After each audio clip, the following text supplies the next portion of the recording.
Another legal question from Bianca. Kailangan itong legal advice. Attorney, may former workmate po ako na humingi ng tulong para i-check po yung draft proposal nila dahil dati ko raw hawak yung ganung projects. Nagbigay lang naman ako ng comments at suggestion. Ngayon, nalaman ko na ginamit pala yun sa bidding against my current company. At parang lumalabas na may involvement ako sa paglabas ng internal strategy. Maaari po ba akong ma-question kahit feedback lang naman ang ginawa ko? Bianca, eto na si Attorney Oliver. Go ahead po, Attorney. Thank you po. Yes po, pwede po siyang ma-question or pwede po siyang managot. No, unang-una, nung lumapit po sa kanya yung tao na yon, former office mate niya na po yun, no. Hindi niya na po yun katrabaho. So nagtatrabaho na po yun sa ibang company and presumably alam niya dapat yon. So nung humingi sa kanya ng tulong yung tao na yon, yung interest ng company nila yung dala-dala, hindi yung interest ng company ni Bianca. At nung nagbigay siya ng mga suggestions or comments doon sa draft proposal, yung pinanggalingan ng kanyang mga comments or suggestions ay yun yung mga skills niya, trainings or knowledge na nakuha niya over the years habang nagtatrabaho siya sa present company niya. So parang ang nangyari dito, mayroong disclosure no ng kumbaga sa ibang aspect ng um, company transactions, merong naging disclosure ng trade and secrets, no? Pero sa kaso na to, mayroong disclosure ng parang strategy, no? Yun yung nabanggit niya, may internal strategy. So ang nangyari, nagkaroon ng prejudice doon sa company niya kasi nga na-outbid sila, no? Using yung kanyang comments and suggestion doon sa proposal ng kabila. So pwede po siyang ma-admin case, no, for loss of trust and confidence, no? Yun po yung kanyang pananagutan. Alam mo, ang ganda ng sinabi ni Attorney. Ah, hindi siya naging maingat, di ba po? Sabi ni Attorney, former employee. Former co-employee mo ito. Pero dapat yung interest ng kumpanya na pinapasukan mo ay dapat yan ang mangibabaw. Di ba po? Nagamit patuloy yan.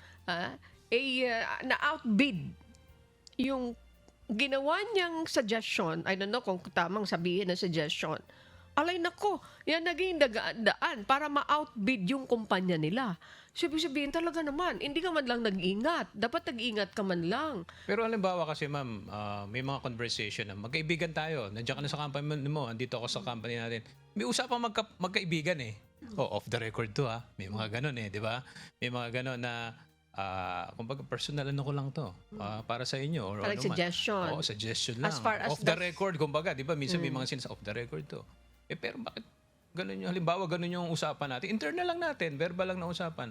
Bakit in-involve mo na ako? May mga ganun Okay. case. Okay. Attorney, doon sa puntong yun, ano yung pwede? Halimbawa, sinabi nga, ano lang naman ito, nag-comment Casual lang na ako. usapan. Oh. Okay. This is between us as far as that problem is concerned. Kung ako, ito yung gagawin ko. Okay. Attorney, pwede ba siyang lumusot sa ganon? Kapag ganon yung line of defense niya, Attorney Oliver? Miss Annie, hindi po siya lulusot sa ganon. Kasi the mere fact na alam niya no na nagtatrabaho yon sa kalaban na company of the same industry sila, meron pong conflict of interest dyan. So whatever yung intent niya, kumbaga regardless kung binigay niya yung mga ganong comments or suggestion as a friend, dapat look out niya na eventually kung gamitin man yon, mapaprejudice yung sarili niyang company na pinagtatrabahuan.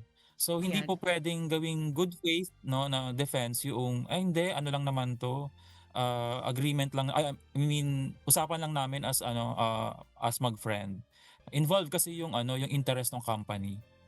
Yan. Thank you so much. Kasi yung idea ko ganun din. Nagtutugma diyan sa pinapayo ni Attorney. Thank you so much. So, Attorney, dito sa usaping ito, ano yung pinaka-best way na dapat gawin para hindi ma-involve sa ganito. Mayroon ng involved ng disclosure ng strategy.